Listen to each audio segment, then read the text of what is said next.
এদেশের তাফসিরের কণ্ঠস্বর আল্লামা সাঈদী রহমাতুল্লাহি আলাইহিকে নির্যাতন করতে করতে কারাবন্দী অবস্থায় হত্যা করা হয়েছে। তাকে বলা হয়েছে রাজাকার। যিনি আমাকে জালিমের জিন্দানখানায় 11 বৎসর 16 দিন কারাবন্দী থাকার পরেও আবার সুস্থ সবল অবস্থায় আপনাদের মাঝে ফিরে আসার তৌফিক এনায়েত করেছেন, এজন্য বলি আলহামদুলিল্লাহ। আমরা এই মাহফিল করছি এমন একটি মুহূর্তে যখন দুনিয়ার সমস্ত কাফের, মুশরিক, ইহুদি, খ্রিস্টান, হিন্দু, বৌদ্ধ, নাস্তিক, মুরতাদ সব বাতিলগুলো ঐক্যবদ্ধ হয়ে মাঠে নেমেছে পৃথিবীর বুক থেকে ইসলাম এবং মুসলিমদের নিশানা মুছে ফেলার জন্য। কাশ্মীরি মুসলিমদেরকে যুগ যুগ ধরে হত্যা করা হচ্ছে। ওপার থেকে বিমান হামলা করে নিচের থেকে বুলডোজার দিয়ে গুঁড়িয়ে দেওয়া হচ্ছে তাদের বাড়িঘরগুলোকে। অসহায় নারী শিশুদেরকে যুগ যুগ ধরে পাখির মতো গুলি করে হত্যা করা হচ্ছে। কাশ্মীরি মুসলিমদের হত্যা করা হচ্ছে। আরাকানের মুসলিমদের অবস্থা আমাদের সামনে। আমরা এই আলোচনা করছি এমন একটি মুহূর্তে যখন বাংলাদেশের তাওহীদি জনতার ঈমানি চেতনাকে ধ্বংস করার জন্য ভারতের পক্ষ থেকে দীর্ঘদিন পর্যন্ত প্রশিক্ষণ দিয়ে একজন নাস্তিক মুরতাদদের জননী এদেশের বুকে পাঠানো হয়েছিল। বিভিন্নভাবে ইসলামকে ধ্বংস করার জন্য রয়ের যে চক্রান্ত তা বাস্তবায়ন করার জন্য সর্বাত্মক চেষ্টা করেছিল। সংস্কৃতির নামে, মুক্তিযুদ্ধের পক্ষে বিপক্ষের চেতনার নামে বিভিন্ন তকমা দিয়ে এদেশের তাওহীদি জনতার প্রাণপ্রিয় মানুষ আলেম সমাজকে জনগণ থেকে বিচ্ছিন্ন করার জন্য গভীর চক্রান্ত শুরু করেছিল। কাউকে রাজাকার, কাউকে জঙ্গি, কাউকে সন্ত্রাসী, বিভিন্ন তকমা দিয়ে ওলামায়ে কেরামদেরকে জেলে ঢুকানো হয়েছিল। এদেশের তাফসিরের কণ্ঠস্বর আল্লামা সাঈদী রহমাতুল্লাহি আলাইহিকে নির্যাতন করতে করতে কারাবন্দী অবস্থায় হত্যা করা হয়েছে। তাকে বলা হয়েছে রাজাকার। এর আগে এদেশের লাখো আলেমদের উস্তাদ শাইখুল হাদিস আল্লামা আজিজুল হক সাহেবকে এবং মুফতি আমিনী সাহেবকে গ্রেফতার করা হয়েছিল। শুধু এ পর্যন্তই নয়, এরপরে দেশের আলেমদেরকে, হেফাজতের উলামায়ে কেরামদেরকে জেলে পুরা হয়েছিল। আমাকে জঙ্গি তকমা দিয়ে তথা কথিত আনসারুল্লাহ বাংলা টিম নামে একটি দল তৈরি করে তার আধ্যাত্মিক নেতা হিসেবে পরিচয় করানো হয়েছে। আমি স্পষ্টভাবে আপনাদের সকলকে জানিয়ে দিতে চাই, আমি গ্রেফতার হওয়ার আগ পর্যন্ত বাংলাদেশে আনসারুল্লাহ বাংলা টিম নামে কোনো দল আছে বলে কানেও শুনি নাই। এগুলো ছিল রয়ের তৈরি করা। ওলামায়ে কেরামদেরকে জনগণ থেকে বিচ্ছিন্ন করার জন্য এমন কোনো চক্রান্ত নেই যা সে করতে কুণ্ঠাবোধ করেছে। এভাবে যখন ওলামায়ে কেরামদের হত্যা করা হলো, কারাবন্দী করা হলো। তারপরেও যখন দেখলো চতুর্দিক থেকে তার বিরুদ্ধে আন্দোলন চলছে, তখন সে আর এক চক্রান্ত করলো, ওলামায়ে কেরামদের চরিত্র হরণের মতো গভীর চক্রান্ত শুরু করেছিল। ইউরিদুনা লিইউতফিউ নূরাল্লাহি বিআফওয়াহিহিম ওয়াল্লাহু মুতিম্মু নূরিহি ওয়ালাউ কারিহাল কাফিরুন। কাফেররা, মুশরিকরা, বাতিলরা চায় আল্লাহর নূরকে নির্বাপিত করতে ফুৎকার দিয়ে। ইউরিদুনা লিইউতফিউ নূরাল্লাহি বিআফওয়াহিহিম, তারা আল্লাহর নূরকে ফুৎকার দিয়ে নির্বাপিত করতে চায়। আল্লাহু মুতিম্মু নূরিহি, আল্লাহ তাআলা তার নূরকে পূর্ণ করেই ছাড়বেন। ওয়ালাউ কারিহাল কাফিরুন ওয়ালাউ কারিহাল মুশরিকুন, দুনিয়ার সমস্ত কাফের মুশরিক ঐক্যবদ্ধ হয়েও যদি আল্লাহর নূরকে নির্বাপিত করতে চায়, আল্লাহ চ্যালেঞ্জ করে বলেছেন আল্লাহ তার নূরকে পূর্ণ করেই ছাড়বেন। ওরা যত বিরোধিতা করুক আর যতই রকমের নির্যাতন করুক। ওয়ালাউ কারিহাল কাফিরুন, ইংরেজরা ওই দেশ থেকে ইসলামকে ধ্বংস করার চক্রান্ত করেছিল। দিল্লির চাঁদনি চক থেকে খয়বর পর্যন্ত এমন কোন গাছ ছিল না যেই গাছের এক একটা ডালে এক একজন আলেমকে ফাঁসিতে ঝুলানো না হয়েছিল। ওলামায়ে কেরামদেরকে ঘোড়ার পায়ের সঙ্গে বেঁধে দিয়ে ঘোড়া দৌড়ানো হয়েছে। ওলামায়ে কেরামদেরকে দেশ থেকে বের করে মাল্টার দ্বীপে পাঠানো হয়েছিল। মসজিদগুলোকে ঘোড়ার আস্তাবল বানানো হলো। দিল্লি শহরে ৮০,০০০ মাদ্রাসা পুড়িয়ে দেওয়া হলো।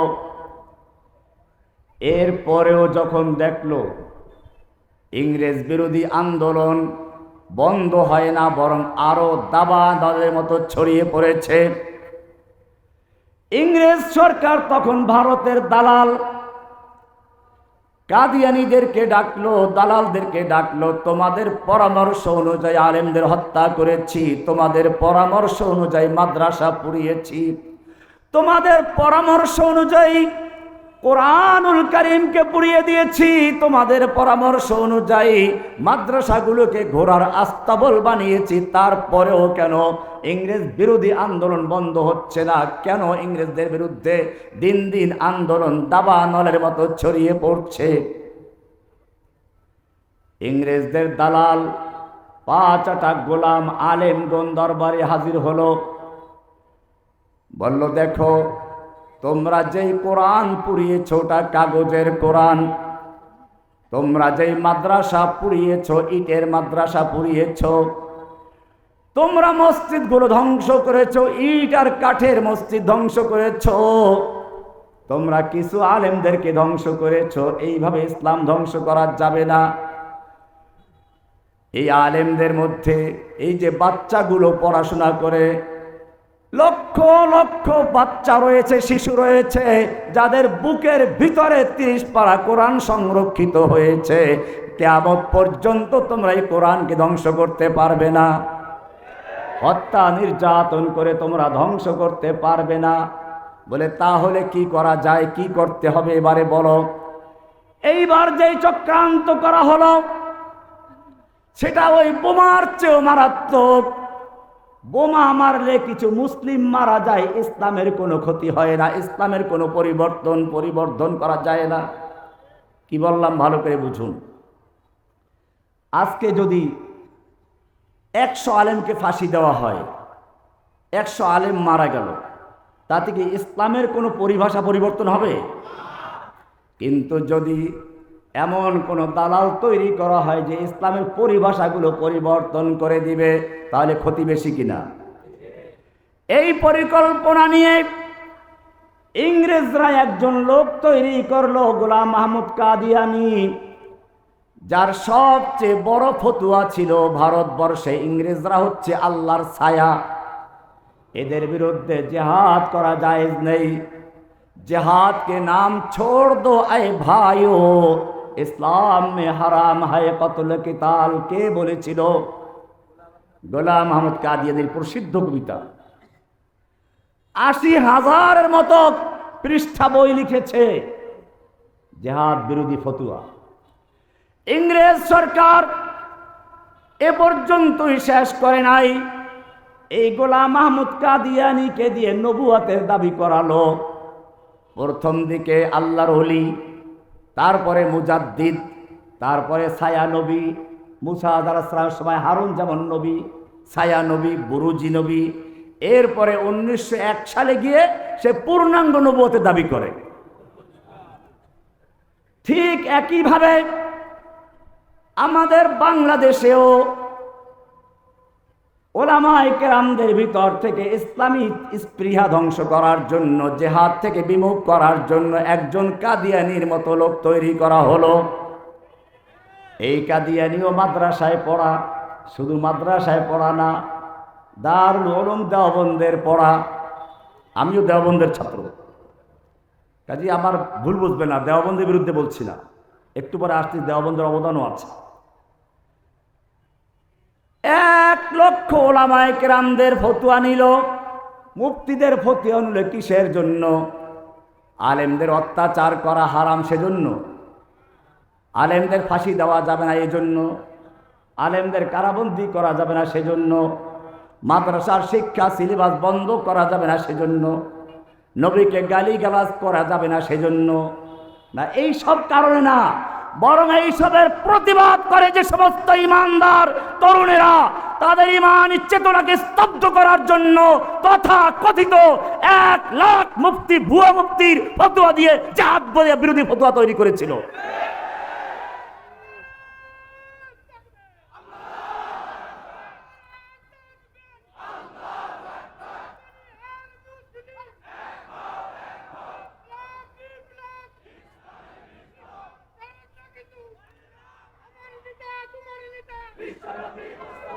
এই এত স্লোগান দিলে আলোচনার ধারাবাহিকতা এলোমেলো হয়ে যায়, স্লোগান কম দিবেন।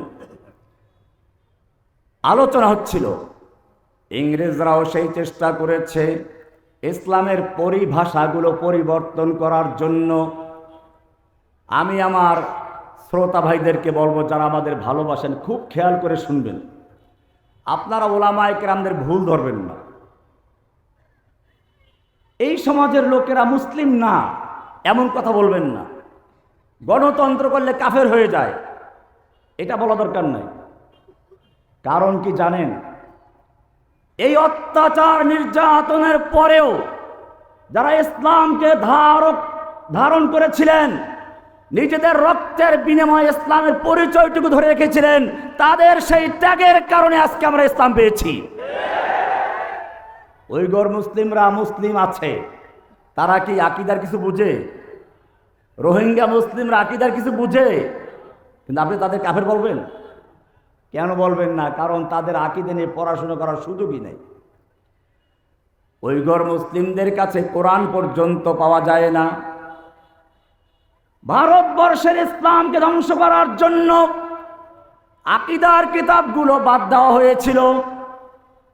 ইসলামী চেতনা তৈরি হয়, এই সব চ্যাপ্টারগুলো বাদ দেওয়া হয়েছিল। এখন পর্যন্ত দেখবেন কোন মাদ্রাসায় জিহাদের অধ্যায়গুলো পড়ানো হয় না। সিলেবাস তৈরি করেছিল ইংরেজরা। কারা তৈরি করেছিল? কলকাতা আলিয়া মাদ্রাসা তৈরি করেছিল কারা? যখন দেখলো ওলামায়ে কেরামদের ফাঁসি দিলাম, কাজ হচ্ছে না, মাদ্রাসা পুড়িয়ে দিলাম, কাজ হলো না, মসজিদ বন্ধ করে দিলাম, কাজ হলো না, তখন তারা পরিকল্পনা গ্রহণ করলো, আমরা আলেম তৈরি করব, মাদ্রাসা তৈরি করব, আর ইসলামের চেতনা তৈরি হয় এমন জিনিসগুলোকে স্পিরিট নষ্ট করে দিব, পরিভাষাগুলো পরিবর্তন করে দিব। যার কারণে আজকে যদি আমরা শিখাই ইসলাম মানে কি, সবাই বলে শান্তি। ইসলাম মানে কি শান্তি? ইংরেজরা শিখিয়েছে। ইসলাম মানে যদি তুমি জানতে চাও, এত বেশি পড়াশোনা করার দরকার নাই। মাদ্রাসার দ্বিতীয় ক্লাসে গিয়ে মিজান মুনসাইফটা খুলে দেখো, লেখা আছে আল ইসলাম মুসলমান সুদান ওয়া গারদান নিহাদান বাতাত। ইসলাম মানে হচ্ছে আল্লাহর হুকুমের কাছে ব্যক্তি জীবনে, পারিবারিক জীবনে, সামাজিক জীবনে, রাষ্ট্রীয় জীবনে, সকল ক্ষেত্রে এক আল্লাহর বিধানের কাছে আত্মসমর্পণ করার নাম ইসলাম।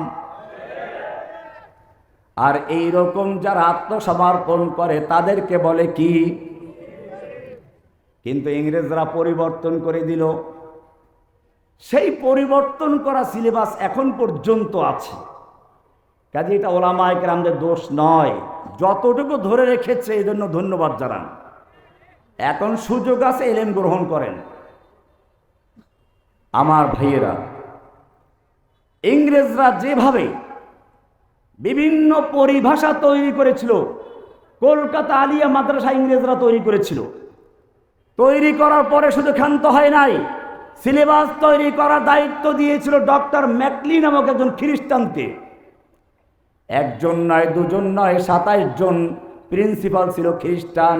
বুখারী শরীফ পড়াইতো খ্রিস্টান আলেমরা। ইসলামিক ফাউন্ডেশনের এই এনসাইক্লোপিডিয়া খুলে দেখবেন। এইভাবে ইংরেজরা বিভিন্নভাবে চক্রান্ত করেছিল ইসলামকে ধ্বংস করার জন্য, ইসলামী পরিভাষা ধ্বংস করার জন্য। কারণ ওরা জানে আলেমদের হত্যা করে ধ্বংস করা যাবে না। সেজন্য মুসলমানদের অন্তরের থেকে আল্লাহ যে ইমানি বীজ রোপণ করেছেন, সেই ইমানের চারা বীজগুলোকে নষ্ট করে দিতে হবে। অনেকে দেখেন না, পুকুরে মাছ মারার জন্য বিষ ঢেলে দেয়, বিভিন্ন ক্ষেতের গাছে বিষ ঢেলে দেয় চারা নষ্ট করার জন্য। ঠিক তেমনি ভাবে কুফফারদের বড় চক্রান্ত ছিল মুসলিমদের ইমানি চেতনাকে ধ্বংস করে দেওয়া, অন্তরের থেকে ইমানের বীজের গোড়া নষ্ট করে দেওয়া। ইমানের বীজ রোপণ করেছেন কে? কোরআন স্পষ্ট বলছে, সাহাবায়ে কেরামদের সম্পর্কে আছে, উলাইকা কাতাবা ফি কুলুবিহিমুল ঈমান। আল্লাহ রাব্বুল আলামিন বলেন, আমার নবীর ছাত্রদের অন্তরের ভিতরে, সাহাবীদের অন্তরের ভিতরে ঈমানের বীজ রোপণ করে দিয়েছেন, চারা রোপণ করে দিয়েছেন কে? কেমন চারা রোপণ করেছেন? কদু গাছের চারা নাকি বেগুন গাছের চারা? উত্তরবঙ্গে তামাকের চারা লাগাইতো নাকি, এখন লাগায় নাকি? আল্লাহ কি এরকম চারা লাগাইছেন? কিসের চারা? উলাইকা কাতাবা ফি কুলুবিহিমুল ঈমান। তাদের অন্তরের ভিতরে ঈমানের চারা, ঈমানের বীজ রোপণ করে দিয়েছেন। ঈমান ও তাওহীদের চারা লাগিয়েছেন, গাছ লাগিয়ে দিয়েছেন কে? অন্তরে কি লাগায়? ঈমানের চারা। কি লাগানো হয়েছে? ওই যে আল্লাহ তাআলা সাহাবায়ে কেরামদের ঈমানের চারা লাগিয়েছেন, সেই চারা এখন পর্যন্ত আপনাদের মধ্যে আছে, ঠিক কিনা?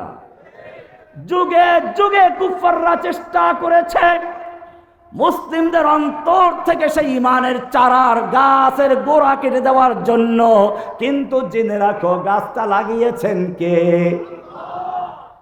উত্তম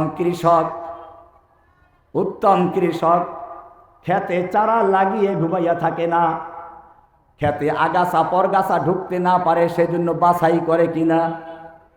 কয়েকদিন পর পর ওই গাছের বাগানের থেকে আগাছা পরগাছা পরিষ্কার করে। আল্লাহ রাব্বুল আলামিন বলছেন, ওয়া যায়্যানাহু ফি কুলুবিকুম। আল্লাহ তাআলাও তোমাদের অন্তরে ঈমানের চারা রোপণ করে ভুলে যান নাই। ওয়া যায়্যানাহু ফি কুলুবিকুম, তোমাদের অন্তরের ভিতরে ঈমানের চারা রোপণ করে, যাতে করে কুফফারদের তৈরি করা আগাছা পরগাছা, কোন নাস্তিক মুরতাদদের, কাদিয়ানীদের, কোন ফরিদ মাসউদের তৈরি করা আগাছা পরগাছা হামলা করতে না পারে, বাসা বেঁধতে না পারে, সেজন্য পরগাছাগুলো বাছাই করে ফেলে দিয়েছেন। জোরে বলেন সুবহানাল্লাহ। পরিষ্কার করে দিয়েছেন কে? পরিষ্কার করেছেন কে? সেই কারণে আপনারা আজকেও হিদায়াতের তাওহীদের জ্ঞান অর্জন করতে পারছেন। এইটা নিজেদের কোনো কৃতিত্ব না, কৃতিত্বটা কার? কাজী ওলামায়ে কেরামদের কেবল সমালোচনা করবেন না, খেয়াল রাখবেন। আজকে যতটুকু টিকে আছে এটা আলেমদের অবদান। এরপরে বাহির থেকে হামলা হতে পারে, খ্যাত নষ্ট করতে পারে, কেউ বিষ ঢেলে দিতে পারে। আল্লাহ বলছেন তারও কোনো সুযোগ নেই। ওয়া কাররাহা ইলাইকুমুল কুফরা ওয়াল ফুসুকা ওয়াল ইসয়ান। একজন কৃষক যেরকম ভাবে তার ক্ষেতের চতুর্দিকে বেড়িবাঁধ দেয়, বেড়িবাঁধ দেয় কিনা, চতুর্দিকে বাঁধ নির্মাণ করে যাতে করে নির্দিষ্ট পরিমাণ পানি থাকতে পারে, একেবারে শুকিয়ে না যায়, আবার বাইরের থেকে আগাছা পরগাছা ঢুকতে না পারে, লবণ পানি ঢুকতে না পারে। কৃষক যেরকম ভাবে তার ক্ষেতের সুরক্ষার জন্য চতুর্দিকে বেড়িবাঁধ দেয়, আল্লাহ রাব্বুল আলামিন বলছেন ওয়া কাররাহা ইলাইকুমুল কুফরা ওয়াল ফুসুকা ওয়াল ইসয়ান। বেড়িবাঁধ দিয়েছেন যাতে করে কুফরি, ফাসেকি, নেফাকি, এই সমস্ত রাক্ষসী মাছ, এই সমস্ত রাক্ষসী রোগ মুমিনদের অন্তরে ঢুকতে না পারে, সেজন্য বেড়িবাঁধ দিয়েছেন কে? সেজন্য হাসিনারা যতই চেষ্টা করে নষ্ট করতে পেরেছে। রাস্তার মোড়ে মোড়ে মূর্তি, সব জায়গায় মূর্তি তৈরি করে করে এমন চেতনা তৈরি করার চেষ্টা করেছে, শেষ পর্যন্ত সেই চেতনা এমন ক্ষোভ ধারণ করেছে যেই ক্ষোভের ধাক্কায় লক্ষ লক্ষ টাকা খরচ করে যে মূর্তি তৈরি করেছিল সেই মূর্তিগুলো কেরেনের রশি দিয়ে টেনে ভেঙ্গে চুরমার করে দেওয়া হয়েছে, ঠিক কিনা? ইউরিদুনা লিইউতফিউ নূরাল্লাহি বিআফওয়াহিহিম ওয়াল্লাহু মুতিম্মু নূরিহি ওয়ালাউ কারিহাল কাফিরুন। দুনিয়ার সব কাফের যদি মিলে চেষ্টা করে ধ্বংস করতে পারবে? হাসিনা পেরেছে? পালাই গেল। 2 দিন আগেও বলল যে হাসিনা পালায় না, পালাইছে কিনা? নিজের বক্তব্য রেকর্ড করার জন্য সেনাবাহিনীকে আবেদন করলো, রেকর্ড তৈরি করেছিল, খাবার তৈরি করেছে, খাবারের জন্য আল্লাহ রাব্বুল আলামিন দেখালেন তুই কয়েক দেড় যুগ পর্যন্ত ওলামায়ে কেরামদের কণ্ঠ বন্ধ করে দিয়েছিস, কোরআনের মাহফিল বন্ধ করেছিস, আলেমদেরকে কারাবন্দী করেছিস। এবারে তোর পালা এসেছে, তোকে বক্তব্য রেকর্ড করার সুযোগ দেওয়া হবে না, তোর রান্না করা খাবারের সুযোগ দেওয়া হবে না। কোথায় পালাবি পালা, তোকে আর সুযোগ দেওয়া হচ্ছে না। কে করেছেন? জোরে বলেন, কে করেছেন? ইউরিদুনা লিইউতফিউ নূরাল্লাহি বিআফওয়াহিহিম ওয়াল্লাহু মুতিম্মু নূরিহি ওয়ালাউ কারিহাল কাফিরুন। এই দিন দিয়েছেন কে? আমাদের একটা দিন আছে, কি আছে? আমাদের দিন দিয়েছেন কে? দিনটার নাম জানেন? দিনের নাম কি? ইসলাম। দিনের নাম কি? আর কোন দিন আছে? কোরআন পরিষ্কার করে বলছেন ইন্নাদ দীনা ইনদাল্লাহিল ইসলাম। হে নবী, আপনি আপনার উম্মতকে জানিয়ে দিন, যারা মুসলিম দাবি করে তাদেরকে পরিষ্কার করে দিন, ইসলাম আসার পরে ইসলাম ছাড়া অন্য কোন দিন আল্লাহর কাছে গ্রহণযোগ্য নয়। আল্লাহর কাছে মনোনীত একমাত্র দিন কি? না নাসরানিয়াত, না হিন্দুত্ববাদ, না খ্রিস্টবাদ। আল্লাহর কাছে মনোনীত দিনের নাম কি? এবারে বলবেন ইসলাম ছাড়া অন্য ধর্ম চলতে পারে, ওয়াহদাতুল আদিয়ান, সব ধর্ম মিলেমিশে যায়, ঠিক কিনা? আছে না এরকম? পোপ যখন আসলো, খ্রিস্টানদের ধর্মীয় নেতা, তার সঙ্গে হাত মিলে মহান পোপের সান্নিধ্য লাভ করেছে এমন আলেমও আছে কিনা? ও আমার ভাইয়েরা, আল্লাহর নবী বসে আছেন সাহাবায়ে কেরামদের নিয়ে। ওমর বিন খাত্তাব কিছু তাওরাতের খণ্ড নিয়ে হাজির হলেন, বললেন ইয়া রাসূলুল্লাহ, আমরা তাওরাতের মধ্যে অনেক ভালো ভালো কথা পাই, আফানাকতুবু বা'দাহা, আমরা কিছু কি লিখে রাখতে পারি? কে বলেছেন? ওমর কি তাওরাতের কিছু অংশ, তাই না? এই বলে তিনি তাওরাত পড়া শুরু করলেন। উনি আর আল্লাহর নবীর চেহারার দিকে তাকাচ্ছেন না। আবু বকর রাদিয়াল্লাহু তাআলা আনহু বলে উঠলেন, ইয়া ওমর, হে ওমর, সাকিলাতকা উম্মুকা, তোর মা তোকে গুম করে হারিয়ে ফেরুক, তুই যদি মরে যেতিস। ওমর তুই যদি মরে যেতিস, ওমর তুই যদি মরে যেতিস। ওমর তাকালেন, কি করলাম? তুমি কি আল্লাহর নবীর চেহারার দিকে তাকাচ্ছ না? ওমর যখন আল্লাহর নবীর চেহারার দিকে তাকালো, দেখতে পেল আল্লাহর নবীর চেহারা রাগে খুবই লাল হয়ে গেছে। কান্নামা হাব্বুর রুমা ফুকিয়া ফি ওয়াজহি হাব্বুর রুম্মান, এমন লাল হয়ে গেল মনে হলো যেন আনার ফলের বেদানার লাল টকটকে দানা আল্লাহর নবীর চেহারায় মেখে দেওয়া হয়েছে। তুমি কি আল্লাহর নবীর চেহারার দিকে তাকাচ্ছ না? ওমর তাকে বুঝতে পারলো আমার এই তাওরাত পড়া আল্লাহর নবী পছন্দ করেন নাই। সঙ্গে সঙ্গে নিজের ঈমানকে নবায়ন করলেন, বলে উঠলেন, রাদিতু বিল্লাহি রাব্বাও ওয়া বিল ইসলামি দীনাও ওয়া বি মুহাম্মাদিন সাল্লাল্লাহু আলাইহি ওয়াসাল্লাম নাবিয়্যাও ওয়া রাসূলা। জোরে বলুন সুবহানাল্লাহ। কি সুন্দর ইসলাম নবায়ন করলেন। এইবারে আল্লাহর নবী বললেন, ওমর তুমি আমার সামনে তাওরাত পাঠ করছো, জেনে রাখো এই তাওরাত যার উপরে নাযিল হয়েছিল, ওয়াল্লাহি লাউ কানা মূসা হাইয়ান, আজকে যদি সেই মূসা আলাইহিস সালাম জীবিত থাকতো, ওয়া আদরাকা নবুওয়াতি, এবং আমার নবুয়ত কাল পেত, মা ওয়াসিআহু ইল্লা ইত্তিবাই, তাহলে তার পরকালে মুক্তি পাওয়ার জন্য কোনো উপায় ছিল না, মুক্তির কোনো নাজাতের কোনো উপায় ছিল না, ইল্লা ইত্তিবাই, আমার অনুসরণ করে ইসলাম গ্রহণ করা ছাড়া তার মুক্তির কোনো উপায় ছিল না। পরিষ্কার হয়ে গেল, ইসলাম আসার পরে আর কোনো দিন চলবে। এবারে কোরআনকে জিজ্ঞেস করি, কোরআন কি বলে? স্পষ্ট আয়াত, ওয়ামাই ইয়াবতাগি গায়রাল ইসলামি দীনান ফালাই ইউকবালা মিনহু ওয়া হুয়া ফিল আখিরাতি মিনাল খাসিরিন। ওয়ামাই ইয়াবতাগি, যে ব্যক্তি বোগা তালাশ করবে, অন্বেষণ করবে, খুঁজে বেরাবে, গায়রাল ইসলামী দীনান, ইসলাম ছাড়া অন্য কোনো দিনকে খুঁজবে মুক্তির জন্য, নাজাতের জন্য, শান্তির জন্য, আল্লাহ বলছেন ফালাই ইউকবালা মিনহু, তার কিছুই গ্রহণযোগ্য হবে না। সে যত বড় মুফতি হোক, মুহাদ্দিস হোক, আলেম হোক, তার যত বড় কিতাব লেখা থাকুক না কেন, ইসলাম ছাড়া যদি অন্য কোনো ধর্মের সঙ্গে মিলেমিশে চলতে চায়, আল্লাহ বলছেন ফালাই ইউকবালা মিনহু, তার কিছুই গ্রহণযোগ্য হবে না। আহুয়া ফিল আখিরাতি মিনাল খাসিরিন, সে আখিরাতে ফিরাউন, হামান, নমরুদ, আবু জাহেল, আবু লাহাবদের কাতারে উঠবে, আল্লাহর নবীর কাতারে বা সাহাবীদের কাতারে উঠতে পারবে না।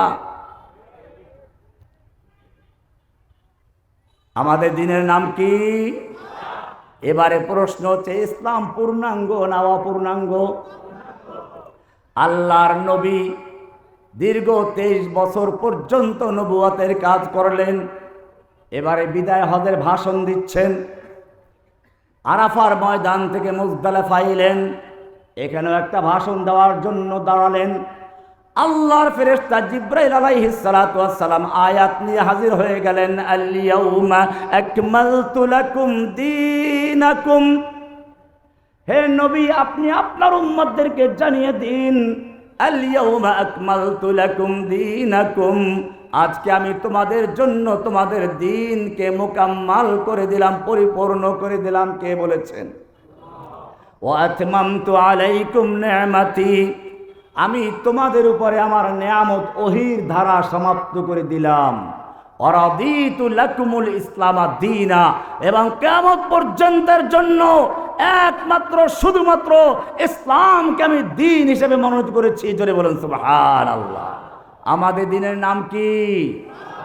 ইসলাম নতুন কিছু না, সমস্ত নবীর ধর্ম ছিল ইসলাম। নবীর ধর্ম ছিল কি?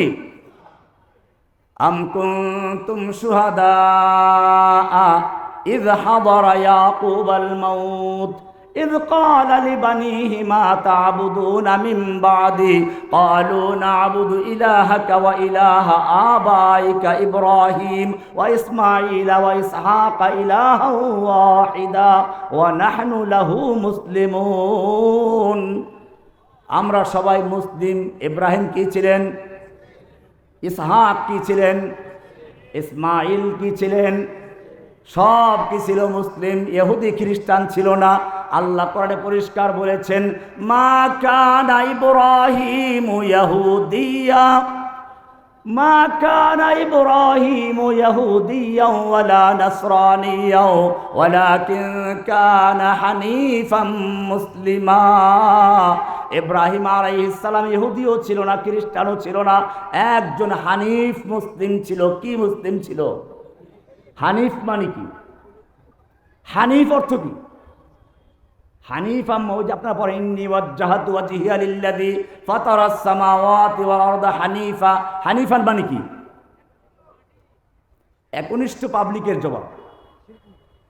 হানিফ শব্দের তাফসীর খুলতে লেখা আছে মাইলান আন জামিইল বুতলান ইলাল হক্কে, সমস্ত বাতিলকে ত্যাগ করে শুধুমাত্র ইসলামকে যে গ্রহণ করে তাকে বলা হয় হানিফ। আর ইসলাম মানলাম, অন্যের সঙ্গে আপোষও করলাম, তাকে হানিফ মুসলিম বলা হয় না, ভেজাল মুসলিম বলা হয়। কি বলা হয়?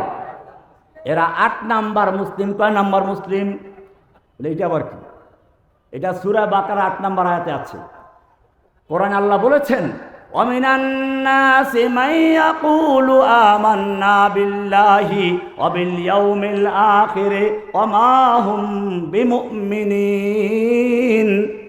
আল্লাহ রাব্বুল আলামিন বলেন, মানুষের মধ্যে একদল মানুষ রয়েছে এরকম, যারা মুখে বলে আমান্না বিল্লাহি ওয়াল ইয়াউমিল আখির, আমি আল্লাহ বিশ্বাস করি, পরকাল বিশ্বাস করি।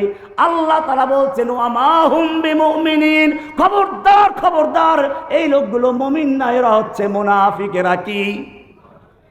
কোরআনের শুরুতেই প্রথম 5টা আয়াত হচ্ছে মুত্তাকিনদের পরিচয়। কয়টা আয়াত? এরপরে 2টা আয়াত কাফেরদের পরিচয়। কয়টা আয়াত? কয়টা গেল? 7টা। এরপরে শুরু হয়েছে কি? 8 নাম্বার আয়াত। এই 8 নাম্বার আয়াত থেকে আর একদল লোকের পরিচয় শুরু হয়েছে, যেই লোকগুলো না কাফের না মুসলমান, অন্তরে কাফের, জাহেরে মুসলমান। জাহেরে মুসলমান, বাতেনে কি? আল্লাহ তাআলা বলছেন ওয়ামিনান নাস, মানুষের মধ্যে একদল মানুষ রয়েছে এমন, আমান্না বিল্লাহি, যারা বলে ঈমান এনেছে আল্লাহর উপরে, পরকালে বিশ্বাস করি, ওয়া মা হুম বিমুমিনিন, এই লোকগুলো খবরদার খবরদার মুমিন না। এরা হচ্ছে কি? এরা এদিকেও আছে ওদিকেও আছে। আল্লাহর নবীকে প্রস্তাব দেওয়া হলো। প্রথম প্রস্তাব ছিল এই, আবু তালেবের কাছে গেল মক্কার নেতারা, তোমার ভাতিজাকে বলো যদি নেতৃত্ব চায় মক্কার শাসকের মুটুক তার মাথায় পরিয়ে দেব। যদি সুন্দরী নারী বিয়ে করতে চায় মক্কার সবচেয়ে সুন্দরী নারী তাকে বিয়ে দেওয়া হবে। যদি ধনী হতে চায় মক্কার সবচেয়ে বড় ব্যবসায়ী বানিয়ে দেওয়া হবে। একটা শর্ত, লা ইলাহা ইল্লাল্লাহর দাওয়াত বন্ধ করতে হবে। চাচা আবু তালেব গিয়ে বলল, ভাতিজা, এই মক্কার নেতারা তোমার কাছে এসেছে বড় একটা প্রস্তাব নিয়ে, মানলে ভালো হবে, নতুবা কি হবে তুমি জানো এরা কত ক্ষমতাধর, এই প্রস্তাবটা মেনে নাও না। আল্লাহর নবী কি উত্তর দিয়েছিলেন? চাচা আবু তালেব, শুনে রেখো, শুধু এই সমস্ত বিষয়ে না, ওরা যদি আকাশের চাঁদকে আমার এক হাতে তুলে দেয়, সূর্যকে আর এক হাতে তুলে দেয়, এক মুহূর্তের জন্য আমি তাওহীদের দাওয়াত বন্ধ করতে পারবো না। এবারে কয়েকদিন পরে নতুন প্রস্তাব, আরো জঘন্য প্রস্তাব, যেটা এখনো চলছে। এইবারে প্রস্তাব আসলো, ঠিক আছে তুমি তোমার ধর্ম প্রচার করো, কিন্তু একদিন আমাদেরটা পূজা করবা, আবার আমরা তোমার পূজায় তোমারটাই অংশগ্রহণ করব। তুমি আমাদের ঈদের আসবে, মেলায় আসবে, মূর্তি পূজা করতে আসবে, মূর্তিখানায় আসবে। আমরা তোমার ঈদে যাব, ধর্ম যার যার উৎসব সবার। কার প্রস্তাব? কার প্রস্তাব? আবু জাহেল আবুল আহাবদের প্রস্তাব। এই প্রস্তাব দেওয়া হলো, তুমি কিছুদিন আমাদের ধর্ম পালন করো, আবার কিছুদিন আমরা তোমার ধর্ম পালন করব, আনন্দ উৎসব ভাগাভাগি করব। প্রস্তাব দিল কারা? প্রস্তাব দিল রসুলকে। রসুল কাজ করে কার পক্ষে? আল্লাহ তাআলা বরদাস্ত হলো না। আল্লাহ তাআলা সূরা নাযিল করে দিলেন, কুল ইয়া আইয়ুহাল কাফিরুন, হে নবী আপনি বলে দিন, ইয়া আইয়ুহাল কাফিরুন, ও কাফেরের দল, কাফেরের গোষ্ঠী শুনে নে, লা আ'বুদু মা তা'বুদুন, তোরা যার পূজা করো আমি তার পূজা করি না। তোরা যার পূজা করো, তোরা যতই বলিস যে তোদের ঈশ্বর ভগবান আর আল্লাহ এক, না, তোরা যার পূজা করো আমি তার পূজা করি না, আর আমি যার পূজা করি তোরা তার পূজা করো না। আমি পূজা করি এমন এক আল্লাহর, যে আল্লাহ সব কিছুর স্রষ্টা, ওয়াহদাহু লা শারীকা লাহু, যার কোনো অংশীদার নেই, তিনি এক ও একক, যিনি সৃষ্টি করেছেন, রক্ষাকর্তা, পালনকর্তা, আইনদাতা, বিধানদাতা, যার ছাড়া আর কারো গোলামি চলবে না। আমি সেই এক আল্লাহর দাওয়াত দেই। আর তোরা পূজা করো কার? মূর্তি দেবদেবীর পূজা করে, এর সাথে আমার কোনো সম্পর্ক নেই। আর শুনে রাখ, শুধু আজকে নয়, ওয়ালা আনা আবিদুম মা আবাদতুম, আর তোরা যার পূজা করিস আমি কখনো তার পূজা করব না। ওয়ালা আনা আবিদুম মা আবাদতুম ওয়ালা আনতুম আবিদুনা মা আবুদ, এবং আমি যার ইবাদত করি তোরাও তার পূজাকারী নও। লাকুম দীনুকুম ওয়ালিয়া দীন, মিলেমিশে চলার কোনো প্রশ্নই আসে না। তোদের ধর্ম তোদের, আমার ধর্ম আমার। জোরে বলেন সুবহানাল্লাহ। তোদের ধর্মের সঙ্গে আমার কোনো মিল নেই। এক সময় কয়েকদিন তোদেরটা আমি মানবো, আবার আমারটা তোরা মানবি, এটা হতেই পারে না। তোর ধর্ম আলাদা, আমার ধর্ম কি? নাকেরা অন নাকেরা তুই দা উইদাত ইয়াকুনু গায়রুল আফদাল। আলেমরা বুঝেছেন এটা। ওই যে ইজাস্তাদ্দাত বিকাল বালওয়া ফাফাক্কির ফি আলাম নাশরাহ ফাউসরুন বাইনা ইউসরাইনে ইযা ফাক্কারতাহু ফাফরাহ। ওই উসুল অনুযায়ী লাকুম দীনুকুম ওয়ালিয়া দীন। শেষটা নাকেরা, বোঝা গেল দুইটা আলাদা ধর্ম, কারোর সাথে কারো মিল। সুতরাং যে একজন মুসলিম সে কখনো মূর্তি পাহারাদারি করতে পারে না। उनको तहजीब ने हर बंद से आज़ाद किया, उनको तहजीब ने हर बंद से आज़ाद किया, लेके काबे से सनम खाने में आबाद किया। बोले नाउज़ुबिल्लाह। যেই মুসলিমদের কাজ ছিল কাবার পাহারাদারি করবে, যেই মুসলিম যুবকদের কাজ হলো রাতের বেলায় তাহাজ্জুদে দাঁড়িয়ে আল্লাহর কাছে ক্রন্দন করবে, সেই লোকগুলো এখন তাহাজ্জুদ বাদ দিয়ে মূর্তিখানায় গিয়ে মূর্তি পাহারা দেয়। জোরে বলেন নাউযুবিল্লাহ। ভয় করব কাকে? না ইন্ডিয়াকে? সাহাবায়ে কেরাম যুদ্ধের ময়দানে আছেন, রোস্তম পাহলওয়ান কয়েক লক্ষ সৈন্য নিয়ে মাঠে আছে, মুসলিমরা মাত্র কয়েক হাজার, খালিদ বিন ওলীদের নেতৃত্বে। রোস্তম রাতের বেলায় শেষ রাতে গোয়েন্দা পাঠালো মুসলিম তাবুতে, দেখো মুসলিমদের প্রস্তুতি কেমন, তারা কি করে, সৈন্য কত সংখ্যা, অস্ত্রশস্ত্র কেমন, ঘুমন্ত অবস্থায় গিয়ে গোয়েন্দাগিরি করো। রাতের বেলায় গোয়েন্দারা গেল, গিয়া দেখে প্রত্যেকটা তাঁবুর থেকে কান্নার আওয়াজ আসছে, ফুপিয়ে ফুপিয়ে কাঁপছে, চোখের পানি ঝরাচ্ছে। গোয়েন্দারা গিয়ে রোস্তমকে বলল, রোস্তম মুসলমানদের সঙ্গে যুদ্ধ করার দরকার, ওরা সব ভয় পেয়ে গেছে, সব কাঁদতে কাঁদতে জারে জার হয়ে গেছে, ওদের সঙ্গে কি যুদ্ধ করবো, ওরা কাপুরুষ, ভয়ে কান্না শুরু করেছে। রোস্তম চিন্তা করলো, তাহলে কিছু ঢিলা ঢালা কয়েক লাখ সৈন্য নিয়ে যায়, তাও কম না, মুসলমান কয়েক গুণ বেশি। দিনের বেলায় যখন যুদ্ধ হলো, যুদ্ধের ময়দানে দেখা গেল যেই লোকগুলো সম্পর্কে রিপোর্ট ছিল তারা কান্নাকাটি করে, জীর্ণ শীর্ণ লোক, এক একজন এমন বীর দর্পে যুদ্ধ করছে, পূর্ণিমার চাঁদ যেরকম কালো মেঘের মধ্যে ঢুকে যায়, ওই এক একজন লোক ওদের সৈন্যদের মধ্যে ঢুকে গিয়ে কাতারে কাতারে লাশের স্তূপ করে দিচ্ছে। ওদের সৈন্য ওদের সামনে টিকে দাঁড়াবার মতো সাহস পাচ্ছে না। সুবহানাল্লাহ। এবারে রুস্তম বলো, যুদ্ধ থামাও, বেরাকে চলে যাও। রাতের বেলায় আরো বিচক্ষণ বহুদর্শী গোয়েন্দা পাঠালো, যাও মুসলিমদের তাঁবুতে গিয়ে দেখো কি ঘটনা কি। আজকে রাত্রেও গিয়ে দেখে ঠিকই তো, মুসলিমরা কান্নাকাটি করছে, যারে জার হয়ে যাচ্ছে কান্নাকাটি চোটে।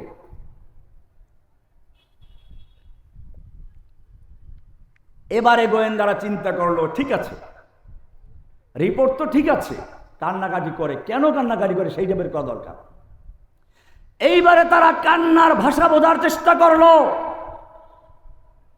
দেখলো হ্যাঁ কান্নাকাটি করে ঠিকই, কিন্তু কান্নাকাটি করে কে, কার কাছে, কার কাছে? ওই মহান জাতের কাছে যিনি কোরআনে স্পষ্ট বলেছেন, ইয়া আইয়ুহান নাসু আনতুমুল ফুকারাউ ইলাল্লাহ ওয়াল্লাহু হুয়াল গনিয়ুল হামিদ। ইয়া আইয়ুহান নাস, ওহে মানব সকল, আনতুমুল ফুকারাউ ইলাল্লাহ, তোমরা সব আল্লাহর দরবারের ফকির। কার দরবারের ফকির? তোমাদের পীর ফকির, মুরিদ ফকির, ইমাম ফকির, মুক্তাদি ফকির, রাজা ফকির, প্রজা ফকির। আনতুমুল ফুকারাউ ইলাল্লাহ, তোমরা সব আল্লাহর দরবারের ফকির। আল্লাহু হুয়াল গনিয়ুল হামিদ, ধনী হচ্ছেন একমাত্র কে? ধনী একমাত্র কে? কার কাছে কাঁদতে হবে? না ফকিরের কাছে? এই মুসলমান যারা নামাজ দাঁড়িয়ে বলে ইয়্যাকা না'বুদু ওয়া ইয়্যাকা নাস্তাইন, সেই লোকগুলো মাজারে গিয়ে আবার প্রার্থনা করে খাজা সন্তান দাও, করে কিনা? আজমিরে লেখা আছে, ये आसमान है तेरा, ये जमीन है तेरी, मकसूद मेरा कर दे पूरा ऐ खाजा अजमेरी। जोरे बोलুন नाउजुबिल्लाह। মকসুদ মুনকার মালিক কি খাজা আজমেরি না আল্লাহ? মুসলিম তাবুর থেকে কান্নার আওয়াজ আসছে, আল্লাহ আগামীকাল যুদ্ধ হবে, আমাকে শক্তি দাও, সাহস দাও, যেন যুদ্ধ করতে করতে আমি আমার জীবনটা বিলিয়ে দিতে পারি, যেন আমার লাশ খুঁজে না পাওয়া যায়, জানাজার প্রয়োজন না হয়। আল্লাহ তুমি আমাকে সেইভাবে শহীদ হওয়ার তৌফিক দান করো, শহীদ হিসাবে কবুল করে নাও। জোরে বলুন সুবহানাল্লাহ। এইবারে রুস্তমের গোয়েন্দারা বুঝতে পারলো, গিয়ে বলল ঠিকই কান্নাকাটি করে, তবে তোমরা যা বুঝেছো তা নয়, ওদের বিরুদ্ধে যুদ্ধ করে বিজয় লাভ করার স্বপ্ন দেখো না। রোম সম্রাট রুস্তম জিজ্ঞেস করলো, কারণ কি? ওদের কি সৈন্য সংখ্যা আমাদের চেয়ে বেশি? বলে না, সৈন্য সংখ্যা আমাদের চেয়ে কয়েক গুণ কম। বলে তাহলে কি অস্ত্র বেশি? বলে না, অস্ত্র তো খুব কম। বলে তাহলে কি ওদের গায়ে শক্তি বেশি? না, ওরা জীর্ণ শীর্ণ রুটি খায়। তাহলে আমাকে কেন ভয় দেখাচ্ছ?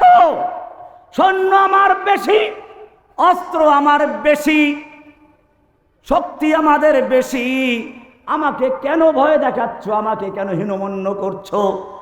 আমার সাহস কেন ভেঙে দিচ্ছ?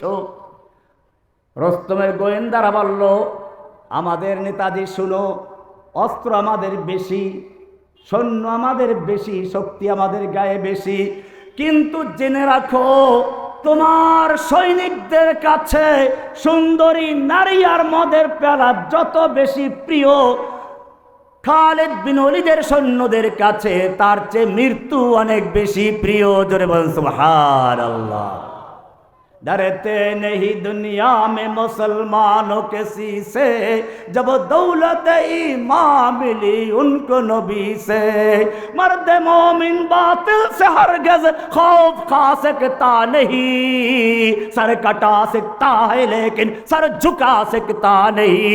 इस गर्ज से मक्तल में गया, इस गर्ज से जो मक्तल में गया, वो सुबह शाम सलामत रहती है, ये जान तो आनी जानी है, इस जान की कोई परवाह नहीं, ये जान तो आनी जानी है, इस जान की कोई परवाह नहीं। জানের মালিক কে?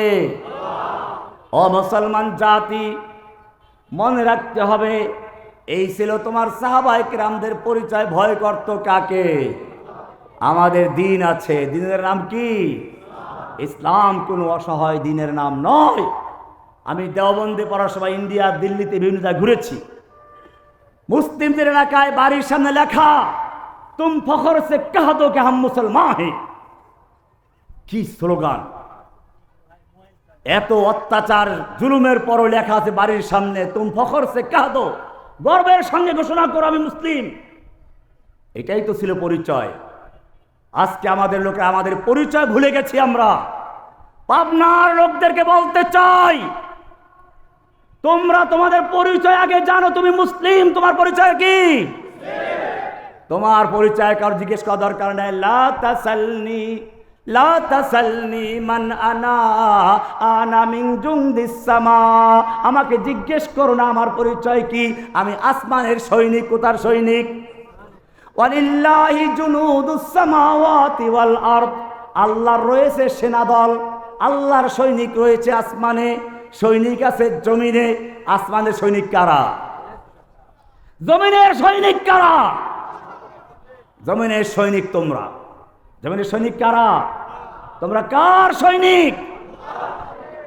দলিল আছে, সূরা আল ফাতহ খুলে দেখবা, পরিচয় দেওয়া আছে। ওরা স্লোগান দেয় না, আমরা সবাই অমুক সেনা, ভয় করি না বুলেট বোমা। আমরা স্লোগান, আমরা সবাই আল্লাহর সেনা, ভয় করি না বুলেট বোমা। ঠিক আছে কিনা? নাহনুল্লাযীনা বায়াউ মুহাম্মাদা আলাল জিহাদি মা বাকিনা আবাদা। সুতরাং তোমাদের মনে রাখতে হবে, তোমাদের কিছু কাজ আছে। এখন কাজ, পরিচয় দিলাম, তোমাদের পরিচয় কি? তোমাদের একটা দিন আছে। দিনের নাম কি? দিনের নাম কি? তোমরা কারা? মুসলিম। তোমাদের পরিচয় আল্লাহর সৈনিক। আল্লাহর সৈনিকদের কাজ করতে হবে না? তাই বলে একটা পটকা মেরে পুলিশ বক্স উড়ে দিলা নাকি? এটা দিন কায়েমের পদ্ধতি না। ভালো করে শুনো, আমার লেকচারগুলো তোমরা বুঝতে ভুল করেছ। আল্লাহ আমাকে এই জন্য আবার ফিরিয়ে নিয়ে এসেছেন, ভালো করে বোঝানোর জন্য। আমি একামতে দিন বই লিখেছি, দিন কায়েমের সঠিক পথ বই লিখেছি, তোমরা পড়েছ। কিন্তু এর মানে এই নয় যে উল্টা পাল্টা পটকা মারো। ওটার একটা কারণ আছে। আমার দুইটা বই আছে, গুরুত্বপূর্ণ বই। একটা হচ্ছে কিতাবুল আকাইদ, এটা প্রথম ধাপ। দ্বিতীয় ধাপ হচ্ছে দিন কায়েমের সঠিক পথ। একটা হবে ইসলামের জাগরণ তৈরি করবে, আর একটা হচ্ছে সেই জাগরণকে ঠেকানোর জন্য যারা আসবে তাদের উচিত শিক্ষা দিবে। দলিল কোরআন থেকে নাও। আগে আল্লাহ নবীর জীবন থেকে বলি, ভালো করে শোনো। এটা তোমাদের কর্মসূচি। আল্লাহর নবী মক্কায় যখন তাওহীদের দাওয়াত দেওয়া শুরু করলেন, আবু বকর, ওমর, ওসমানের মতো আল্লাহর নবীর সঙ্গে আছে। ইচ্ছে করলে রাতের অন্ধকারে 360টা মূর্তির কয়েকটা ভাঙতে পারতেন কিনা? রাতের অন্ধকারে কয়েকটা মূর্তি ভাঙতে পারতেন কিনা? ভেঙ্গেছিলেন। কেন ভাঙেন নাই? ঈমান দুর্বল ছিল না? নাউযুবিল্লাহি মিন যালিক। অনেকে আছে যে ঈমান দুর্বল হয়ে গেছে। আমার নাকি ঈমান দুর্বল হয়ে গেছে। আমি আগের মতো বলি না, আগের মতোই বলি, নতুন কিছু বলি না। আমার পরিচয় প্রত্যেকটা বইয়ে দেওয়া আছে। আমার লেখা প্রত্যেকটা বইয়ের 4র্থ কভার পৃষ্ঠায় দেওয়া আছে আমি কে। আমি দেওবন্দের ছাত্র, জামিয়া রহমানিয়ার ছাত্র, দেওবন্দে জামিয়া রহমান মুহাদ্দিস, মাহমুদিয়া মাদ্রাসা বরিশালের শাইখুল হাদিস। এগুলো পরিচয় দেওয়া আছে না? সেটাই আমি বলেছি, আমি দেওবন্দের ছাত্র। নতুন কি হলো এটা? আমি আগেও বলেছি, আহলে হাদিসদেরকে আমি আহলুস সুন্নাহ ওয়াল জামার অন্তর্ভুক্ত মনে করি, আহলুস সুন্নাহর বাইরে মনে করি না। এখনো তা বলি।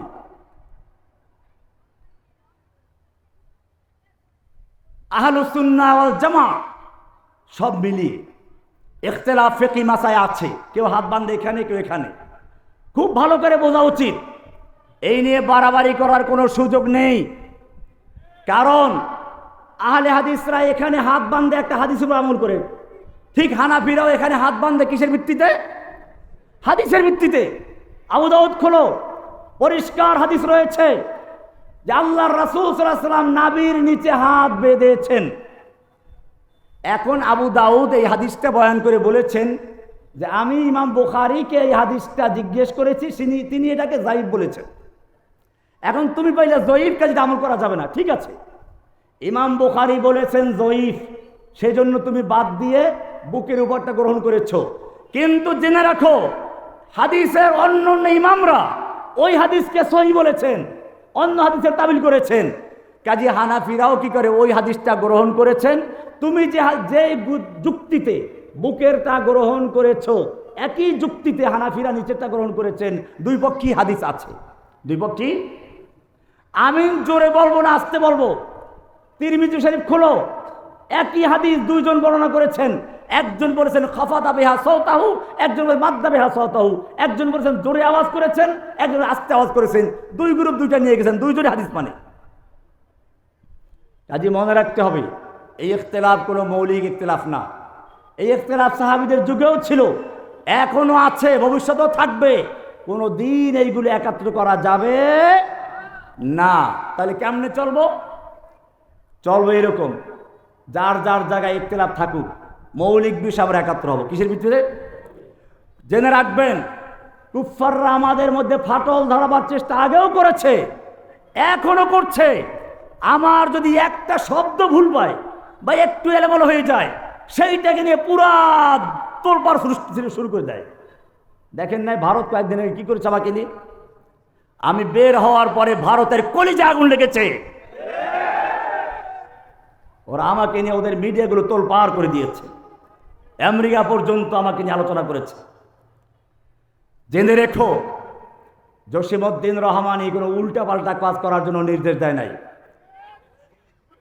আজকে তোমাদের পরিষ্কার বলি, আল্লাহর নবী মক্কায় যখন তাওহীদের দাওয়াত দেওয়া প্রচার শুরু করলেন, প্রকাশ্যে দাওয়াত দিচ্ছেন, আবু বকর, ওমর, ওসমান, হামজার মতো, ওমরের মতো লোক আল্লাহ নবীর সঙ্গে রাতের বেলায় কয়েকটা মূর্তি ভাঙতে পারতেন, ভাঙেন নাই। কেন ভাঙেন নাই?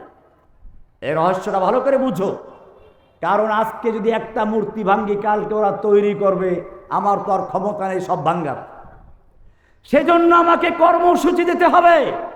এই ইট পাথরের মূর্তি নয়, মানুষের অন্তরের ভিতর থেকে, হার্টের ভিতর থেকে মূর্তির প্রেম ভালোবাসা উৎখাত করে তাওহীদের বীজ বপন করতে হবে।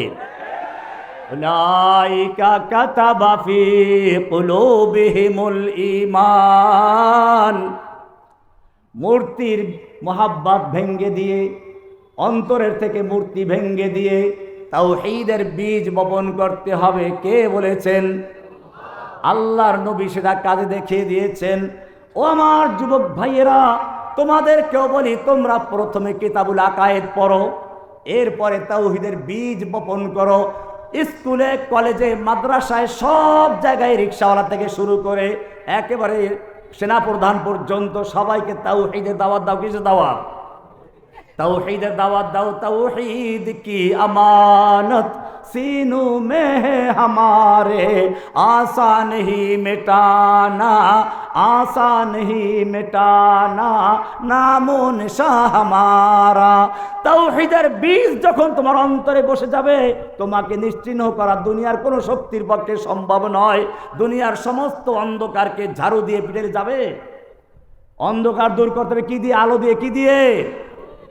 आलो दिए दूर करते হবে। सब गुरीजा होगी आखिर जलवाए खुर्शीद से, ये चमन मामूर होगा नगमाए तौहीद से। तौहीদের আলো দিয়ে, তৌহিদের বজ্রধ্বনি দিয়ে এই জাহিলিয়া সমাজের অন্ধকারকে দূর করতে হবে। সেজন্য ব্যাপকভাবে তৌহিদের দাওয়াত দাও। ঐক্যের পথে মানুষকে আহ্বান করো, ভাঙ্গা করো না। কেবল কথায় কথায় কাফের বলা দরকার নেই। কে গণতন্ত্র করলো, কে সমাজতন্ত্র করলো, কে রাজতন্ত্র করলো, এগুলো নিয়ে বাতা ঘামান দরকার নাই। তুমি তাওহীদের দাওয়াত দাও। কিসে দাওয়াত দাও? তাওহীদের দাওয়াত দাও। তাওহীদের দাওয়াত দিলে দেখবা ইনশাআল্লাহ মানুষ যদি আল্লাহর নবীর সুন্নাহর দিকে চলে আসে, কোরআনের পথে চলে আসে, সেদিন বেশি দূরে নয় যেদিন এই দেশে একটা তাওহীদি সমাজ গড়ে উঠবে ইনশাআল্লাহ। গন্ডগোল লাগান যাবে না। তো বারায়ে ফসলে করদন আমদি, নয় বারায়ে ফসলে করদন আমদি। তোমার কাজ হচ্ছে মানুষের মধ্যে জোর লাগানো, জোড়া লাগানো, বিচ্ছিন্নতা তৈরি করা নয়। জেনে রাখো, আমিরে মুআবিয়া রাদিয়াল্লাহু তাআলা আনহুর সঙ্গে আলীর যুদ্ধ হচ্ছে। এই সময় তৎকালীন সুপার পাওয়ার রোম সম্রাট আমির মুআবিয়ার কাছে পত্র লিখল, আমরা জানতে পেরেছি তোমার আমির তোমার উপর অসন্তুষ্ট, তোমার বিরুদ্ধে যুদ্ধ করছে। তুমি যদি চাও তাহলে রোম সম্রাট তার পূর্ণ শক্তি দিয়ে তোমার পাশে দাঁড়াবার জন্য প্রস্তুত রয়েছে। আলীকে উচিত শিক্ষা দিয়ে দেব। কে বলেছে? রোম সম্রাট। কাকে বলেছে? আলী আমির মুআবিয়া রাদিয়াল্লাহু তাআলা আনহু। আমির মুআবিয়া রাদিয়াল্লাহু তাআলা আনহু আল্লাহর নবীর ছাত্র, বুঝতে পেরেছেন যে আমাদের মধ্যে পারস্পরিক দ্বন্দ্বের সুযোগ নিয়ে মুসলিম ভূখণ্ডকে দখল করার পায়তারা করছে। তিনি উত্তর লেখেন, ইয়া কালবার রোম, ওহে রোমের কুত্তা, আমার সঙ্গে আমার আমিরের বিরোধ চলছে। এই সুযোগ নিয়ে যদি মুসলিম ভূখণ্ডে একটা কদম বাড়াও, আলীর পক্ষে যুদ্ধ করতে গিয়ে প্রথম যে লোকটা জীবন দিবে সে লোকটা আর কেউ নয়, সে লোকটা হবে আমির মুআবিয়া রাদিয়াল্লাহু তাআলা আনহু। তোমাদেরকে মনে রাখতে হবে, যখন সাঈদীকে গ্রেফতার করা হলো, উচিত ছিল দেশের মুসলমানদের ঐক্যবদ্ধ প্রতিবাদ করা যে আমরা জামাতের সঙ্গে দ্বিমত থাকতে পারে, কিন্তু একজন মুসলিমকে আমরা কখনো বন্দী করতে দিব না। যখন জসিমউদ্দিন রহমানীকে গ্রেফতার করে, তারা রহমানীকে কেন গ্রেফতার করেছিল তোমরা জানো না? ওদের বিশাল চক্রান্ত ছিল গণজাগরণ মঞ্চের মাধ্যমে এদেশের লক্ষ কোটি মুসলমানদের অন্তরে স্পন্দন, ইমানের চেতনা, আল্লাহ এবং আল্লাহর রসুলের ভালোবাসাকে বিতর্কিত করা, নবীর বিরুদ্ধে কুচ্ছারণা করা। ওদের সেই পরিকল্পনা ধ্বংস করার জন্য জসিমউদ্দিন রহমানের একটা লেকচার এবং একটা বই যথেষ্ট। সব ভেঙ্গে চুরমার হয়ে গেছে। ভাইয়েরা আমার, আমাদের ঐক্যের দরকার, এখন বিচ্ছিন্নতার নয়। এখনো চক্রান্ত চলছে। মারনেওয়ালা দেখতা নেই, মরনেওয়ালা কোন হয়। ইন্ডিয়াতে দেখেছি, ইন্ডিয়াতে যখন মুসলিমদের হামলা হয় তখন কে কোন সুন্নি আর কে বেদাতি আর কে দেওবন্দি এইগুলো দেখে না। ওরা মুসলমানদের মসজিদও জ্বালাই দেয়, ওই বেদাতিদের কবরও জ্বালাই দেয়। আমি একবার হায়দ্রাবাদে দেখলাম, বেদাতিদের একটা এলাকা, ওই যে আমাদের সুন্নি বেরলুবি বেদাতি আছে, এদের একটা কবরস্থান হিন্দুরা ভেঙে দিয়েছে। সেইটার জন্য সেই হায়দ্রাবাদের তাবলিগের এবং দেওবন্দি ওলামায়ে কেরাম ওই সুন্নি বেদাতিদের পক্ষে যুদ্ধ করেছে। কারণ আমাদের সঙ্গে মাজার পূজারীদের পার্থক্য আছে, সেটা ভিন্ন কথা, কিন্তু ওরা যে মাজার ভেঙেছে সেটা কি মাজার করা বেদাত এই জন্য নাকি মুসলমানদের স্মৃতি হিসেবে?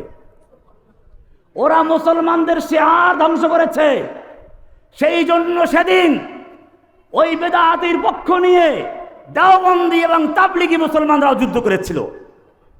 আমাদের মনে রাখতে হবে, বাংলাদেশে যদি সেই পরিবেশ তৈরি না হয় তাহলে সেদিন বেশি দূরে নয় যেদিন এদেশের মুসলমানদেরকে নেকড়ে বাঘের মতো এক একটাকে ধরে ধরে ওরা জেলখানায় ঢুকিয়ে দেবে। ওরা তো আগে ঢুকিয়েছে জেলখানায়, এবারে জেলেও ঢুকাবে না, এবারে কবরস্থান পাঠাবে। ওদের স্লোগান আছে, হিন্দু হিন্দি হিন্দুস্তান জবন ভেজো পাকিস্তান, গো हमारी माता है तुम उसको खाता है, तुमको चाहिए कब्रिस्तान या भेजेंगे पाकिस्तान। ওদের স্পষ্ট বক্তব্য, তোমাদের কবরস্থান পাঠিয়ে দেবে। এখনো সুযোগ আছে। কোরআন বলছে ওয়ালা তানাজাউ ফাতাফশালু ওয়া তাযহাবা রিহুকুম, খবরদার তোমরা পরস্পরের ঝগড়া করো না, তাহলে তোমাদের সমস্যা কি হবে? ফাতাফশালু, তোমরা হীনমন্য হয়ে যাবে, বুজদেল হয়ে যাবে। ওয়া তাযহাবা রিহুকুম, দুশমনের অন্তর থেকে তোমাদের প্রভাব প্রতিপত্তি নষ্ট হয়ে যাবে। তোমাদের এখন গ্রেফতার করতে ভয় করবে যদি ঐক্যবদ্ধ থাকো, কিন্তু বিচ্ছিন্ন থাকলে বুঝবে ও রহমানের সাথে কেউ নাই, পরে জেলখানায় পুড়ে পিটাও। 7 মাস পর্যন্ত আমাকে মোটা মোটা বেরি লাগিয়ে তারপরে বরগুনা কারাগারে রেখেছে, মশারি নাই, মশার ঝাঁকে ঝাঁকে মশা, ফ্যান নাই, অন্ধকার, গরমে চামড়া পুড়ে গেছে। 7টা মাস পর্যন্ত এরকম রেখে যখন দেখছে আর বাঁচবে না, তখন ঢাকা চালান করেছিল। তারপর আমাকে একা নির্জন বাসা রেখেছে যুগ যুগ ধরে। সে 1 যুগ পর্যন্ত একটা ব্লক আমার জন্য ফাঁকা করেছিল। কেন? আমি কি অপরাধ করেছিলাম? আমাকে ওরা কেন গ্রেপ্তার করেছিল? মনে রাখতে হবে, আল্লাহর নবী সাল্লাল্লাহু আলাইহি ওয়াসাল্লাম সাবধান করেছেন, ঐক্যবদ্ধ থাকো। হ্যাঁ, ইসলামের মধ্যে অনেক ফেরকা তৈরি হবে। আল্লাহর নবী সেই বিদায় হজের ভাষণে যখন কথা বললেন স্পষ্ট, আলিয়াউমা আকমালতু লাকুম দীনাকুম, সঙ্গে সঙ্গে আরও একটা কথা বলেছেন, সেটা আমাদের মনে রাখতে হবে। কিছু দাজ্জাল তৈরি হচ্ছে আমাদের সমাজে ইসলামের মধ্যে বিভিন্ন বিভক্তি তৈরি করার জন্য। গোলাম আহমদ কাদিয়ানী প্রথম দিনই নবী দাবি করে নাই। প্রথম দিন দাবি করেছে একজন আল্লাহর ওলি, তার উপরে ইলহাম হয়। কি হয়? ইলহামের দলিল আছে। আপনাদের এই অঞ্চলেও বোধহয় কোনো একজন নব্য কাদিয়ানী তৈরি হয়েছে, ইমাম মাহমুদ।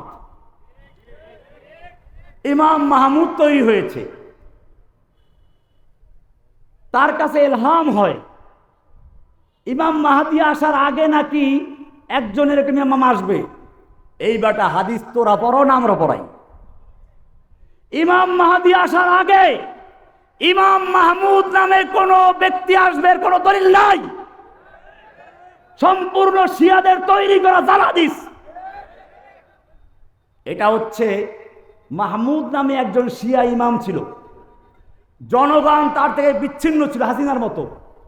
তোর হাসিনা যেমন নিজেকে রাবেয়া বসরি বানাইল না, কওমি জননী বানাইল, ঠিক ওই মাহমুদ করলো কি, ওর দরবারে আলেম দিয়ে হাদিস তৈরি করলো। ইমাম মাহমুদ, হাদিসে আছে ইমাম মাহাদির আগে একজন ইমাম গজাবে, সেই ইমাম মাহমুদ ইমাম মাহাদিকে পরিচয় করিয়ে দিবে, আমি সেই লোক, আমি সাধারণ লোক না।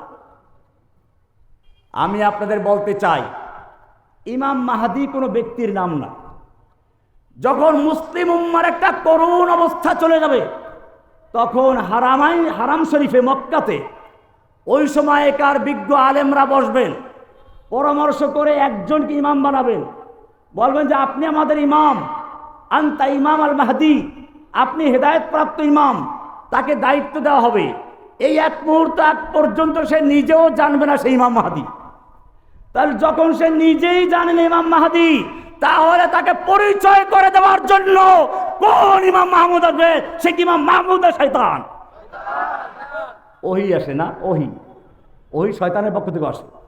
স্পষ্ট আয়াত আছে কোরআনের, ওয়াইন্না শায়াতিনা লায়ুহুনা ইলা আউলিয়াইহিম, ওয়াইন্না শায়াতিন, কি বললাম? ওয়াইন্না শায়াতিন, শয়তানগুলো, লায়ুহুনা, নিশ্চয় ওহি করে থাকে, ইলা আউলিয়াইহিম, তার ওলিদের কাছে। শয়তানেও কি করে? তা শয়তানে ওহি করে কেন? ইলহাম করে, অন্তরে ঢুকেই দেয়। ফাআলহামাহা ফুজুরাহা ওয়া তাকওয়াহা, ফুজুরাহা আগে, তাকওয়াহা পরে। তার মানে শয়তানের ইলহাম বেশি হয়। ইলহাম আছে, কিন্তু বেশি ইলহাম কার থেকে হয়? ওহী দু রকম, একটা হচ্ছে ওহী মিনাল্লাহ, আর একটা হচ্ছে ওহী মিনাশ শাইতান। ওহী কোরআন এবং হাদিসের পরিপন্থী যদি কোনো ইলহাম হয়, সেই ইলহাম আল্লাহর পক্ষ থেকে নয়, সেই ইলহাম শয়তানের পক্ষ থেকে। এরা গাজওয়াতুল হিন্দের কথা বলে। গাজওয়াতুল হিন্দের উপর আমার লেকচার আছে, হাদিস আছে এর উপরে। কিন্তু মনে রাখবেন, গাজওয়াতুল হিন্দ কখন হবে? আল্লাহর নবী তার দিন ক্ষণ তারিখ নির্ধারণ করেন নাই। শুধু এই গাজওয়াতুল হিন্দ নয়, কিয়ামতের অনেক লক্ষণ হাদিসে বর্ণিত আছে। লক্ষণ পাওয়া গেলেই যেটা হয়ে গেছে, বিষয়টা এরকম না।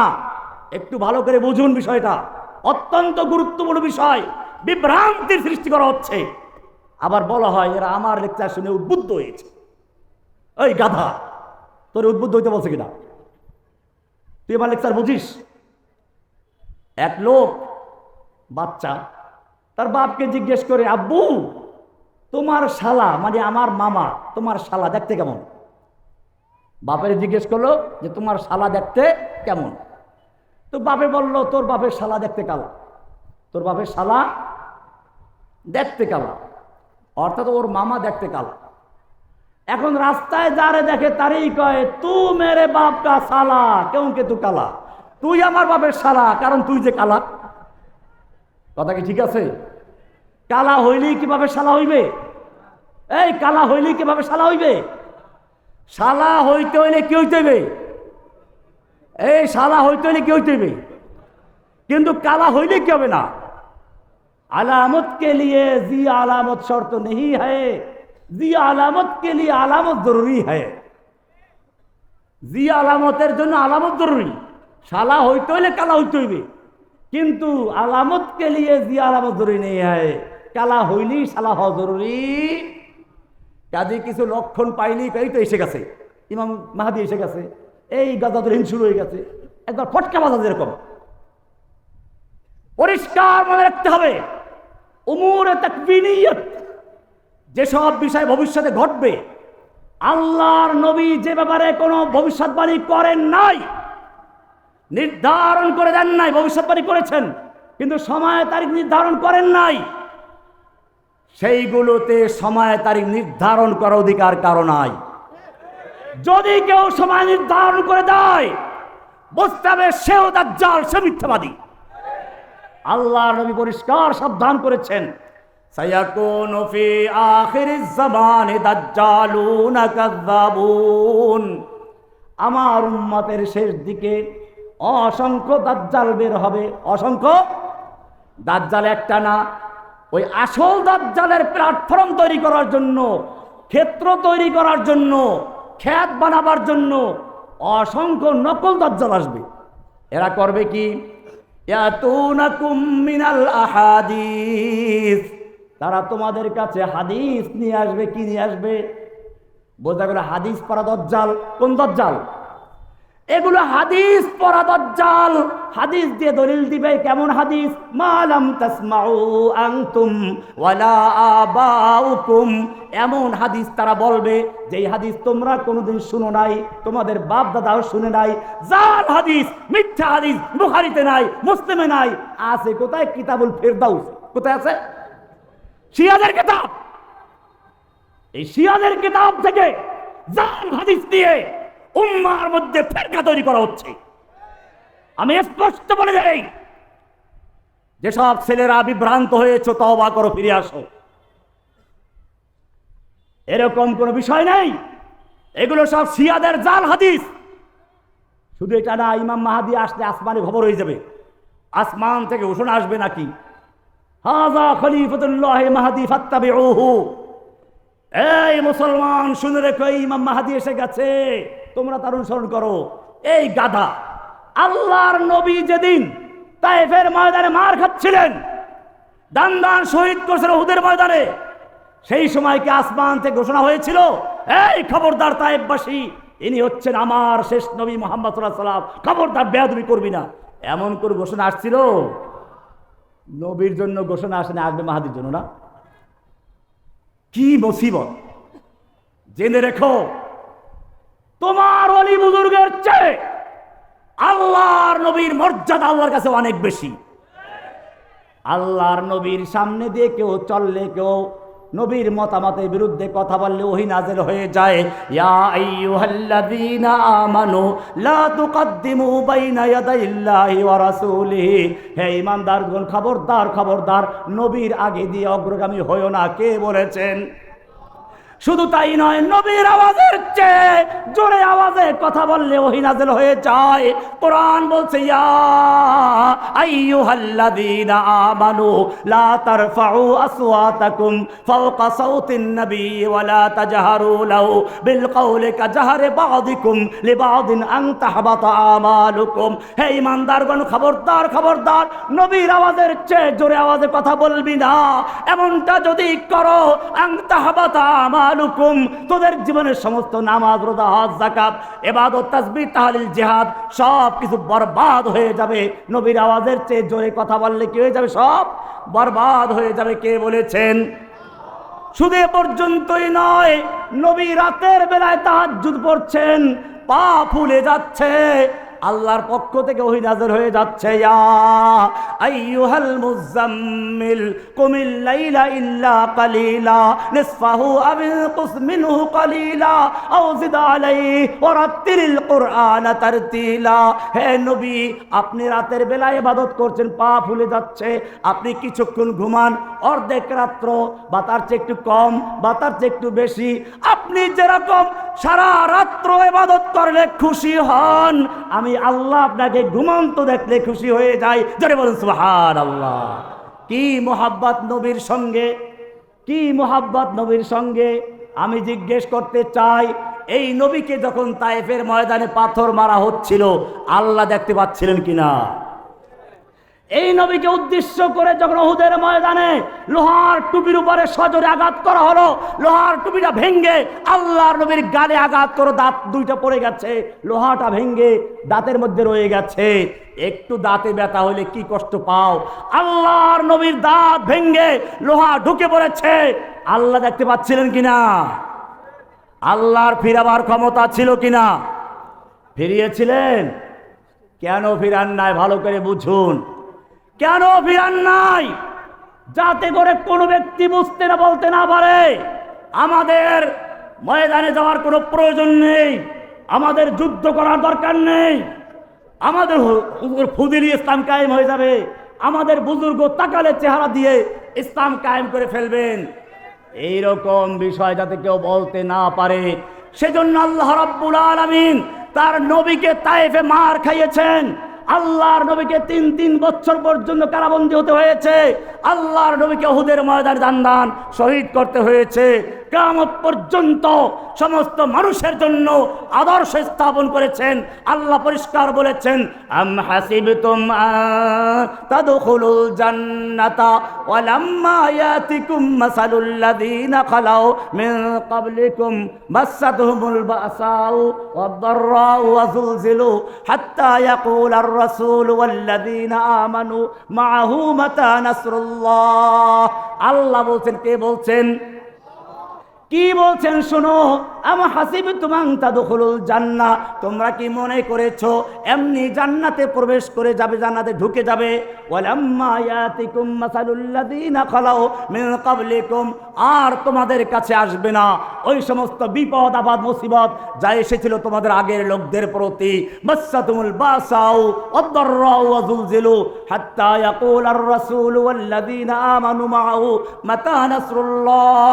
এমনকি স্বয়ং আল্লাহর রাসূল এবং তার সঙ্গীরা বলতে বাধ্য হলেন, আল্লাহর সাহায্য আর কবে আসবে? এই পরিস্থিতি আজকে চতুর্দিক থেকে আসছে। এই পরিস্থিতি ফিলিস্তিনে, এই পরিস্থিতি আরাকানে, এই পরিস্থিতি কাশ্মীরে, আজকে চতুর্দিক থেকে ফরিয়াদ আসছে। আকাশ বাঁকা, বাতাস ভারী হয়ে যাচ্ছে মজলুমানদের ফরিয়াদে। আজকে বাংলাদেশের কারাগারগুলো থেকে আওয়াজ আসছে, হারুন এজাহার সাহেবকে বলা হচ্ছে একটু আমাদের বের করেন, রহমানী সাহেবকে ফোন দিচ্ছে, ভাই আপনারা বের হয়ে গেলে আমাদেরকে বের করছেন না। এই যে ফরিয়াদগুলো জবাব কে দিবে? কোরআন বলছে, আমা লাকুম লা তুকাতিলুনা ফি সাবিলিল্লাহ। হে মুসলিম যুবকেরা, তোমাদের কি হলো? লা তুকাতিলুনা ফি সাবিলিল্লাহ, তোমরা যুদ্ধ করছো না, লড়াই করছো না আল্লাহর রাস্তায়। ওই সমস্ত নির্যাতিত নিপীড়িত নারীদের জন্য, অসহায় পুরুষদের জন্য, শিশুদের জন্য, আল মুস্তাদাফিনা মিনার রিজালি ওয়ান নিসাই ওয়াল বিলদান আল্লাযীনা ইয়াকুলুন, যারা আল্লাহর কাছে ফরিয়াদ করে বলছে, রব্বানা আখরিজনা মিন হাযিহিল ক্বরিয়াতিজ যালিমি আহলুহা, ও রব্বুল আলামিন তুমি আমাদেরকে জালিম অধ্যুষিত জনপদ থেকে রক্ষা করো, জালিমদের হাত থেকে বাঁচাও।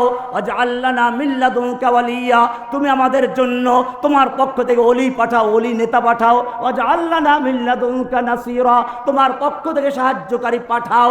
এই আহ্বান আসছে কাশ্মীর থেকে, এই আহ্বান ফিলিস্তিন থেকে, এই আহ্বান আরকান থেকে, এই আহ্বান বাংলাদেশের প্রত্যেকটা জেল থেকে।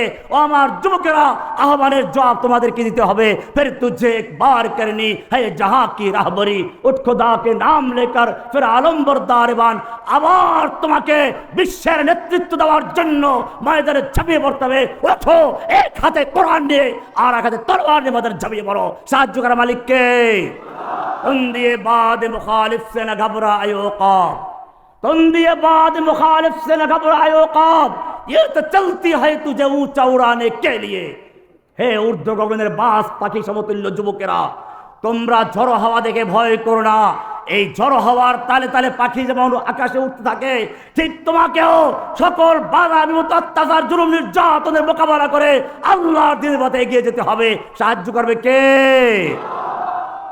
सबक पढ़ फिर अमानत का, अदालत का, शजाअत का, लिया जाएगा काम तुझसे दुनिया के इमामत का।